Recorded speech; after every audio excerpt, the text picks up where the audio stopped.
নমস্কার বন্ধুরা, আজ আমরা আলোচনা করব এমন এক বিষয় যা বাইরে থেকে দেখলে আপনার আমার কিংবা সাধারণ মানুষজন সকলেরই বহু সাধারণ বলে মনে হতে পারে, কিন্তু ভেতরে ভিতরে এর রাজনৈতিক ও অর্থনৈতিক প্রভাব বহু দেশের জন্যই গুরুত্বপূর্ণ।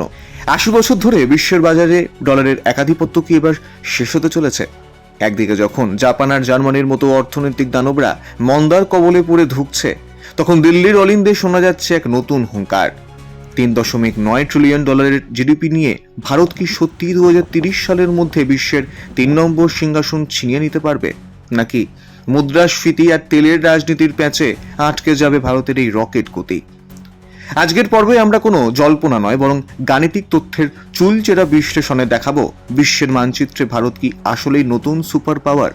যাই হোক, এই ভিডিওতে ঢোকার আগে ছোট্ট একটা কথা আপনাদের উদ্দেশ্যে জানিয়ে রাখি।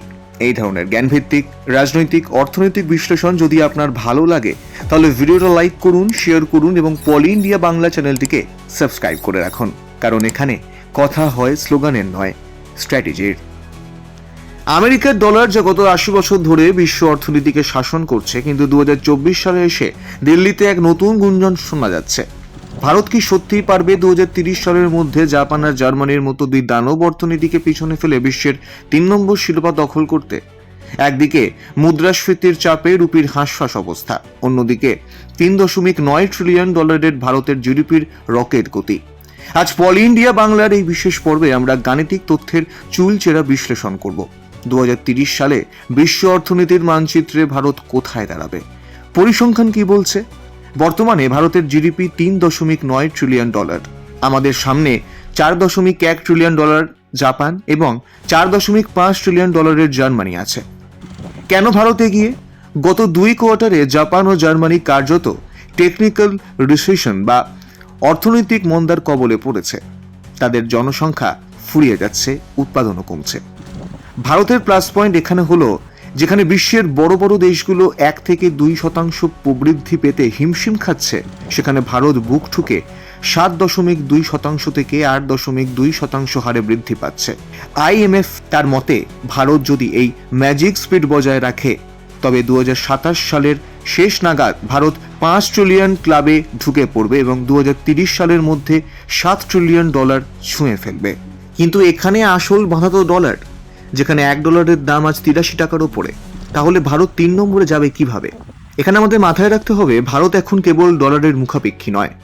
আরব আমেরিকার সাথে রুপিতে তেল কেনা থেকে শুরু করে রাশিয়া ও এশিয়ার 18টি দেশের সাথে সরাসরি রুপিতে বাণিজ্য করার সিদ্ধান্ত নিয়েছে ভারত। সিঙ্গাপুর থেকে ফ্রান্স, ভারতের ইউপিআই আজ গ্লোবাল হচ্ছে। যখন রুপিতে লেনদেন বাড়বে, তখন ডলারের চাহিদা কমবে। এর ফলে ডলারের বিপরীতে রুপির মান কমে যাওয়া রোধ করা সম্ভব হবে। এটাকে আন্তর্জাতিক বিশেষজ্ঞরা বলছেন ডেটলারাইজেশন। ভারত আজ কৌশলে ডলারের উপর নির্ভরশীলতা কমিয়ে নিজের মুদ্রাকে আন্তর্জাতিক মানে নিয়ে যাচ্ছে। এবার ভারত কেন পারবে? এই পল ইন্ডিয়ার বিশ্লেষণে আমরা 3টি কারণ খুঁজে পেয়েছি।